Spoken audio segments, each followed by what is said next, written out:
tiba-tiba Roh Kudus seperti mengingatkan, hei, Bapamu itu Bapa yang setia. Dan sepertinya Roh Kudus mulai berbicara, kenapa harus takut? Tapi kalau saudara ingin bisa menjangkau hatinya, saudara harus terus membangun keakuratan dalam hidupmu. Tapi bagaimana kita bisa terus hidup dalam keakuratan? Salah satu cara paling sederhana menghentikan pergumulan melawan dosa adalah dengan cara mati. Telinga yang mendengar dan mata yang melihat, kedua-duanya dibuat oleh Tuhan. Sekali lagi sama-sama dengan keras, 1, 2, 3. Telinga yang mendengar dan mata yang melihat, kedua-duanya dibuat oleh Tuhan. Satu ayat lagi, kitab Roma pasal yang ke-6. Demikianlah hendaknya kamu memandangnya, bahwa kamu telah mati bagi dosa, tetapi kamu hidup bagi Allah dalam Kristus Yesus. Amin. Seringkali dalam perjalanan hidup sehari-hari kita, mata yang melihat, telinga yang mendengar, dan hati yang meresponi ini kembali coba untuk ditutupi, kembali coba untuk diselubungi, sehingga kita tidak bisa lagi melihat kemuliaan Tuhan, tidak bisa mendengar suara Tuhan, tidak bisa meresponi secara akurat apapun yang menjadi isi hati Tuhan. Alasannya tidak lain adalah karena seringkali pikiran kita belum tersetting. Mari kita baca sama-sama Roma 8 ayat 5 dan ayat 6. Sebab mereka yang hidup menurut daging memikirkan hal-hal yang dari daging. Mereka yang hidup menurut roh memikirkan hal-hal yang dari roh. Karena keinginan daging adalah maut, tetapi keinginan roh adalah hidup dan damai sejahtera. Jadi dengan kata lain, kalau saudara ingin bisa terus memastikan kau ada di dalam roh, pikiranmu ini harus terus disetting. Itu sebabnya dalam pasal yang ke-6, yang tadi kita baca dalam ayat yang ke-11, ditegaskan, demikianlah hendaknya kamu memandangnya. Jadi setting pikiran kita untuk selalu tertuju hanya pada satu aspek ini dulu. Apa pikiran kita? Apa settingan yang harus ada dalam pikiran kita? Bahwa kamu telah mati bagi dosa. Panggil namamu masing-masing. Steven. Ulangi sekali lagi. 1, 2, 3. Steven. Kamu sudah mati. Dan kalau engkau sekarang hidup, itu bukan dirimu lagi. Itu adalah Kristus yang hidup di dalammu. Amin.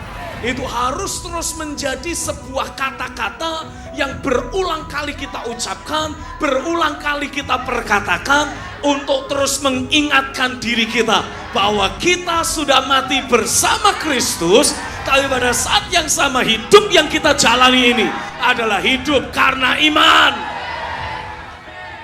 Ketika Pastor Steven bilang bahwa pikirkanlah hal-hal yang dari roh, itu yang membuat saya kemudian, oh ya, sama ini saya hidup itu bukan, pikiran saya bukan dari roh gitu loh. Sama ini saya hidup benar-benar dari keinginan duniawi saya, apa yang saya katakan, apa yang saya perbuat, itu bukan keinginan Bapa untuk saya gitu loh, tapi keegoisan saya menjalani hidup.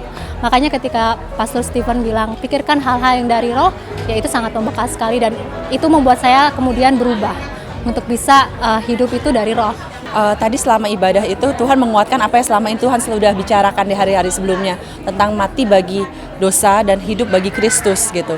Jadi memang waktu-waktu terakhir ini semakin urgensinya semakin tinggi, sehingga waktu tadi memang Pastor Steven menyampaikan itu, hati saya bergejolak, langsung bergelora, di mana ya memang ini adalah waktunya, saatnya kita mati bagi diri kita, bagi dosa kita, dan hidup benar-benar untuk Kristus. Tapi kalau saudara ingin bisa menjangkau hatinya, saudara harus terus membangun keakuratan dalam hidupmu. Halo, amin. Artinya makin banyak penyalipan daging, come on, makin kita berjalan dalam keakuratan, makin kau akan bisa menjangkau hatinya. Tapi bagaimana kita bisa terus hidup dalam keakuratan kalau kita terus bergumul dengan dosa? Salah satu cara paling mudah, salah satu cara paling sederhana menghentikan pergumulan melawan dosa adalah dengan cara mati. Dan itulah hal pertama yang Kristus lakukan ketika dia membawa saudara mengalami kelahiran baru. Bapa membawa engkau mengalami kematian. Karena ketika saudara terus memiliki pikiran yang disetting, merenungkan, memikirkan, mengingat-ingat, mengimajinasikan hal-hal yang dari roh, otomatis dimensi persekutuan saudara dengan Tuhan akan mulai terus bertumbuh. Kenapa? Karena ketika saudara mulai berdoa, ketika saudara membangun persekutuan dengan Tuhan, firman yang engkau pikirkan, firman yang engkau imajinasikan, firman yang engkau renungkan, yang engkau terima dari Bapa, itulah otomatis yang kau pakai menjadi doamu. 1 Korintus 10 ayat yang ke-13. Ayo kita baca sama-sama. Ini salah satu contoh. Anggaplah ketika kita membaca ayat firman ini, atau ada hamba Tuhan yang menjelaskan tentang ayat firman ini prinsip firman masuk dalam hidup kita. Anggaplah seperti itu. Boleh? Bisa? Ini jangan manggut-manggut doang, bisa? Oke, mari kita baca dulu ayatnya. 1, 2, 3. Pencobaan yang kamu alami ialah pencobaan-pencobaan biasa yang tidak melebihi kekuatan manusia. Sebab Allah setia, dan karena itu Ia tidak akan membiarkan kamu dicobai melampaui kekuatanmu. Pada waktu kamu dicobai, Ia akan memberikan kepadamu jalan keluar sehingga kamu dapat menanggungnya. Mungkin pada waktu saudara membaca ayat firman ini, kalimat pada waktu kamu dicobai, itu seperti berbicara kepada kita. Dan tiba-tiba pengalaman buruk yang pernah kita alami di waktu lampau tiba-tiba muncul kembali, teringat. Padahal saat ini kita sedang hidup dalam kondisi yang fine, perfect, tidak ada masalah, tidak ada tantangan. Tapi ketika saudara membaca ayat firman tadi, ketika kamu dicobai, lalu tiba-tiba peristiwa buruk yang pernah kita alami di masa lalu tiba-tiba muncul, teringat kembali. Mungkinkah itu terjadi? Pernahkah saudara alami? Biasanya peristiwa buruk di masa lalu yang pernah kita lalui itu karena belum tuntas, sudah lewat tapi belum tuntas, akan sering dipakai, dimanfaatkan oleh iblis untuk mengintimidasi kita lagi. Tapi justru pada waktu iblis mengintimidasi hidupmu, karena hatimu tertuju kepada kebenaran, Roh Kudus, katakan Roh Kudus akan menuntun aku dalam segala kebenaran. Setiap usaha iblis, katakan setiap usaha musuh, akan justru diputar balikan menjadi kebaikan dalam hidupku. Ingat, ada peristiwa negatif yang pernah engkau lalui, pernah engkau alami di waktu lampau. Sudah berlalu tapi belum tuntas. Iblis manfaatkan itu untuk mengintimidasi hidup kita. Tujuan iblis apa? Mengintimidasi kita. Apa yang dimanfaatkan? Ayat Alkitab. Wih, kalau aku dicobai, waduh, nanti gimana kalau aku dicobai lagi? Dan tiba-tiba peristiwa buruk itu muncul. Apa yang terjadi? Biasanya muncul ketakutan. Biasanya muncul keraguan atau bahkan kekhawatiran. Jangan-jangan, sering gak diganggu seperti itu?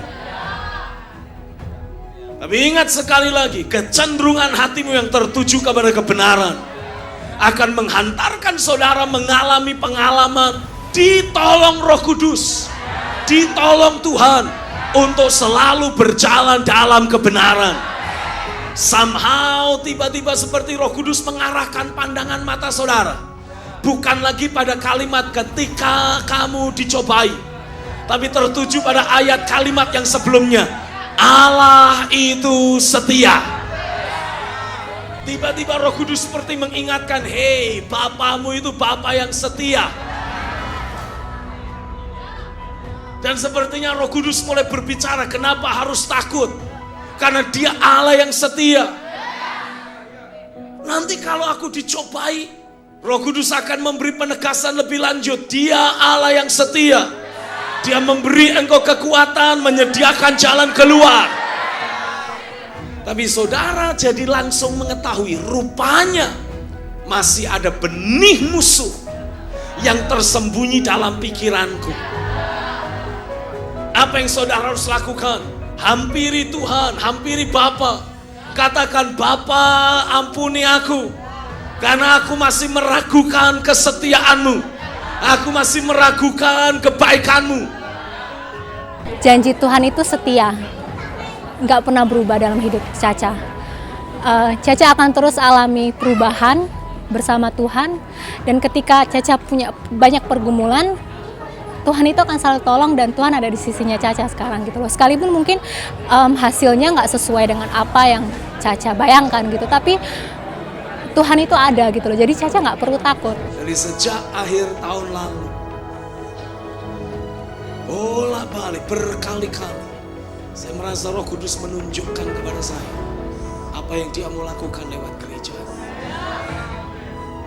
Tuhan mengkondisikan setiap kita. Katakan, Tuhan mengkondisikan setiap kita untuk terus berinteraksi dengan firman-Nya, untuk terus berinteraksi dengan Roh-Nya. Bahkan Tuhan mendorong, melatih, mendisiplin untuk kita membaca firman 1 jam 1 kali. Setiap ketemu seseorang, menaikkan doa buat orang itu, memberkati orang itu. Di akhir tahun itu saya semakin disadarkan, dengan berjalan waktu masuk di tahun yang baru ini, saya semakin diyakinkan tujuannya adalah untuk mempersenjatai, melatih saudara, memperlengkapi saudara, sehingga ketika engkau terus isi hidupmu dengan firman. Kitab Ayub mengatakan, hatiku tumpat dengan kata-kata. Artinya apa? Ada terlalu banyak firman, ada terlalu banyak kata-kata yang terus kita jejalkan masuk dalam hidup kita. Dan saya harap ayo kita bekerja sama. Kita bekerja sama dengan Roh untuk terus mengisi hidup kita dengan firman. 1 jam sekali baca 1 ayat minimal. 1 jam sekali baca 1 ayat minimal. Tiap ketemu orang usahakan memberkati, usahakan mendoakan. Walaupun itu orang menjengkelkan, lepaskan berkat. Oh come on. Karena Tuhan sedang melatih kita. Dia sedang membentuk kita memiliki nature yang baru. Karena ketika engkau terus isi hidupmu dengan firman, engkau terus latih dirimu memberkati orang. Ketika waktunya tiba, dan waktunya segera tiba, sudah tidak lama lagi, engkau akan alami, semakin kau isi hidupmu dengan firman, ketika ada kegoncangan yang terjadi, firmanlah yang akan keluar. Dulu saya nggak pernah baca Alkitab gitu ya. Saya mulai, saya nggak bisa hidup nggak tanpa firman gitu loh. Saya harus bisa hidup dengan firman. Makanya saya setiap hari baca, dan ya firman itulah yang kemudian, oh ya ini tuh rohnya Tuhan gitu loh untuk saya gitu loh. Ini perkataannya Tuhan untuk hidup saya. Makanya saya setiap hari saya baca firman. Saya kemudian mulai yang tadinya suka agak sedikit emosi, mulai yang saya nggak boleh emosi gitu loh. Roh Kudus itu nggak akan pernah membiarkan saya untuk menjadi orang yang emosi, egois, berpengaruh ke sikap pribadi sih dalam kehidupan sehari-hari. Salah satunya yang paling sederhana adalah tentang kasihlah sesamamu seperti kamu mengasihi dirimu sendiri. Itu firman yang paling umum, paling sederhana. Tapi satu pagi, baru pagi-pagi sekali ketemu dengan salah satu staf, dan tiba-tiba seluruh yang dikerjakan staf itu kacau total, berantakan, setengah mati. Sehingga sebenarnya kalau mau sebagai atasan saya pengennya ngamuk dan maksudnya marah lah ya. Tapi di situ kita ingat, kasihlah sesamamu seperti dirimu sendiri. Yang saya pikirkan saat itu adalah bagaimana untuk bisa memberkati dan mengarahkan orang itu. Memang tentunya di situ kan ada kekecewaan, tapi kekecewaan itu saya ganti dengan mengarahkan orang itu. Di situ memang ada hal-hal yang dimana saya mulai menyadari bahwa kita tetap saja bisa maksudnya bisa cuek, bisa saja malah marah, dikuasai oleh emosi kita, tapi kita tidak boleh melakukan itu. Justru yang kita lihat adalah apa yang Tuhan lihat dalam orang itu. Di firman bilang apa kok yang terjadi itu nggak sesuai gitu. Dan di situ saya deklarasikan firman. Dan tentunya dengan seperti itu saya bisa menjalani hari-hari itu jauh lebih baik. Impact-nya ke orang itu, puji Tuhan, setelah 1 bulan kemudian, tentunya nggak mudah ya mengarahkan orang, tapi dengan diberikan arahan, pekerjaan dia jadi lebih baik. Lebih bisa bertanggung jawab, saya bilang sempurna belum. Karena semua orang perlu prosesnya. Saya tuh gereja di banyak tempat, tapi nggak pernah ada ketika khotbah itu membekas di hati saya gitu loh. Selama saya bergereja hari ini di sini, firman yang disampaikan oleh pendeta itu kayak seolah-olah saya itu diperbarui gitu loh melalui firman itu.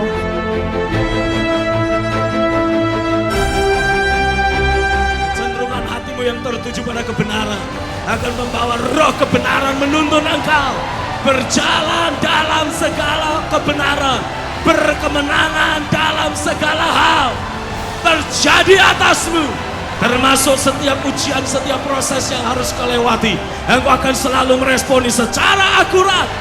Terjadi kemenangan, terjadi kemenangan, terjadi kemenangan dalam hidupmu.